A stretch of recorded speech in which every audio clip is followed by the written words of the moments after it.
Boreal Televisión presenta.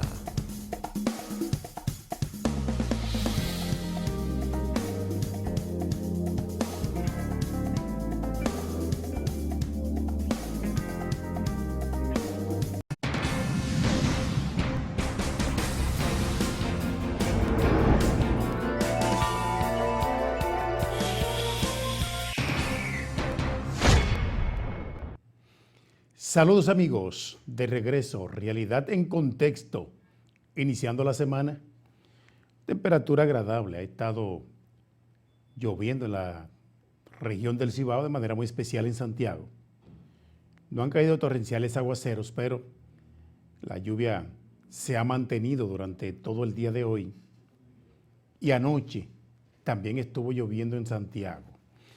Muy significativo porque la lluvia tiene sus ventajas y sus desventajas. Primero, sirve para promover el desarrollo de la agricultura y en otro orden, lo que pudiera ser negativo es que aquellas personas que viven en zonas proclives, deslizamiento de tierra, arroyo, cañada, esos tienen dificultades porque el crecimiento urbanístico de los pueblos ha sido mal dirigido.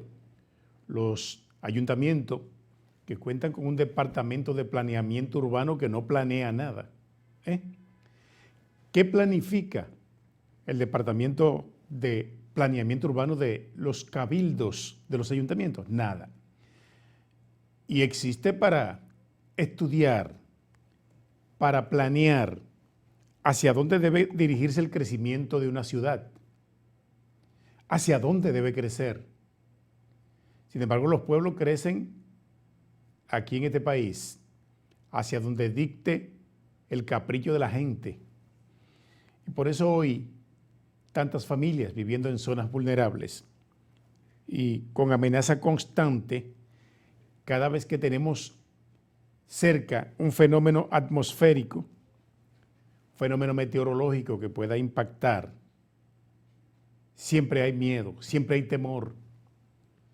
Y más aún, porque ya para el mes de junio, en junio, estaría arrancando la temporada ciclónica, que ha dicho el organismo predictor, la Oficina Nacional de Meteorología, que este año será muy intensa la temporada ciclónica. Todavía no han dicho el número de fenómenos naturales, fenómenos atmosféricos que estarían impactando el país, pero así ha dicho la directora de la Oficina Nacional de Meteorología, Gloria Ceballos, que va a ser muy intensa la temporada ciclónica este año.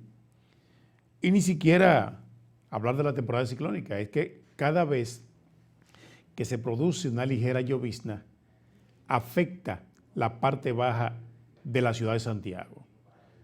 Afecta a la parte baja de la ciudad de Santiago porque todavía aquí tenemos un sistema pluvial, un sistema de alcantarillado que data desde los años 30. Hay muchos sistemas de agua, de drenaje pluvial que están así en el centro de la ciudad, lamentablemente. Hoy se cumplen 49 años del asesinato del periodista Gregorio García Castro. A ese periodista le llamaban Goyito.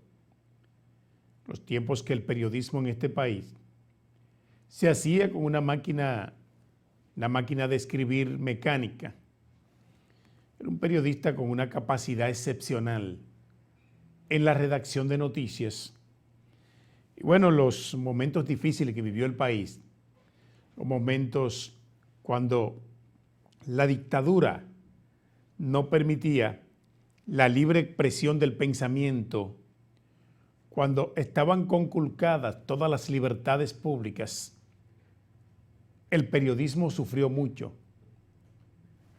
Y entonces el periodista Gregorio García Castro, Goyito, fue una de las víctimas de esa dictadura sanguinaria de los 12 años que vivió el país, la dictadura de los 12 años del doctor Joaquín Balaguer, que no solo sufrió la clase periodística dominicana, sufrió lo mejor de la juventud de este país.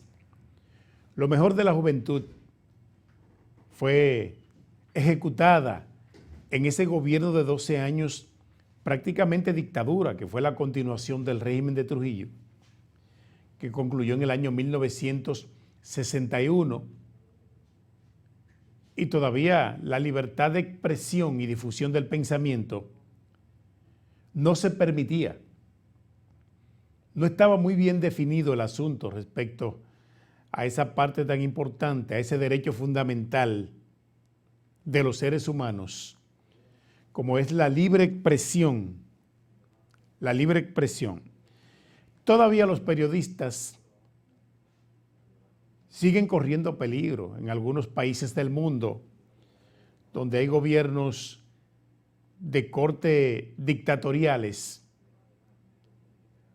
y siguen teniendo dificultad países como Venezuela, países como Nicaragua y otros países latinoamericanos que no se permite la libre expresión de las ideas. Y ese es un gran problema, porque es parte de los derechos fundamentales de los seres humanos. Pero lamentablemente todavía aparecen gobiernos que cuando llegan al poder se convierten en fanáticos con una ambición tremenda de permanecer ahí y hacerse vitalicios al frente del Estado. El presidente de la Suprema Corte de Justicia, Luis Henry Molina, dice que trabajan por una justicia que garantice a la ciudadanía la unidad de las personas. Esto está diciendo Luis Henry Molina, quien fue muy criticado en esos tiempos cuando inició la pandemia del COVID-19, que produjo un cierre total de todas las jurisdicciones de los tribunales del país. Y lo que dice Luis Henry Molina también se puede cuestionar. ¿Por qué? Bueno, porque los procesos judiciales en la Suprema Corte de Justicia todavía duran 10, 15, 20 años. Y hay un principio general de derecho que establece que justicia tardía es justicia denegada. Cuando a usted no le administran justicia rápido, no le imparten justicia respecto a un caso donde usted acude a los tribunales porque siente que le vulneraron sus derechos. En esa circunstancia, cuando hay tardanza en la emisión de un fallo, en la emisión de una sentencia, hay justicia denegada. Y en la Suprema se da eso de manera constante, porque allí los procesos judiciales, usted sabe cuándo inician, pero posiblemente se muere y no lo ve terminado.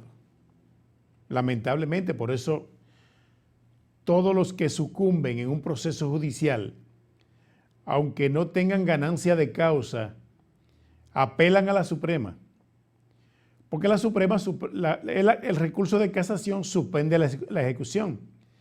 Y cuando suspende la ejecución, usted va a durar tal vez 10, 20 años tranquilo, porque no podrán ejecutarle la sentencia. Lamentablemente, eso es lo que se da aquí, en este país. Dominicanos en Nueva York se ven afectados por la situación económica que afecta a ese país. Situación económica que ha impactado el planeta. No solo Nueva York, sino varios países del mundo o el planeta en sentido general, tras el impacto que ha tenido la pandemia del COVID-19 y que fue impactante, fue letal en Estados Unidos. Lo que pasa es que ellos mantuvieron estrategia para no cerrar el país completamente, pero le ha impactado la crisis económica que vive el mundo. Es que para que pueda haber bonanza económica a todos los países del globo, deben tener más o menos estabilidad. Y eso es lo que no tenemos hoy. Ya usted ve los resultados aquí con la carestía en el costo de la vida, los alimentos, los productos y servicios de consumo masivo. Está que no lo aguanta nadie, lamentablemente, y es producto de esa situación. Ahora bien, todas esas cosas le van a caer encima, le caen encima al presidente de la República, de turno, le caen encima. Y tanto la oposición como los diferentes sectores que inciden en la vida nacional, toda la presión la ejercen encima del gobierno. ¿Sí? Le cae al gobierno, es que le cae.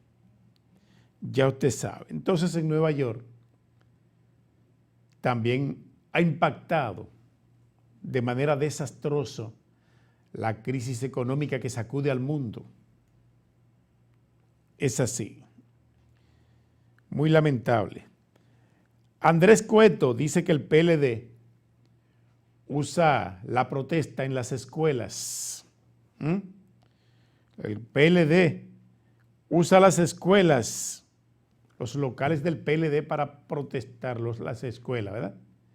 Para protestar en las escuelas, dice Andrés Cueto. Que la ADP ha levantado una bandera de protesta que nosotros hemos entendido que no es justa. Y no es porque estoy a favor de Andrés Cueto.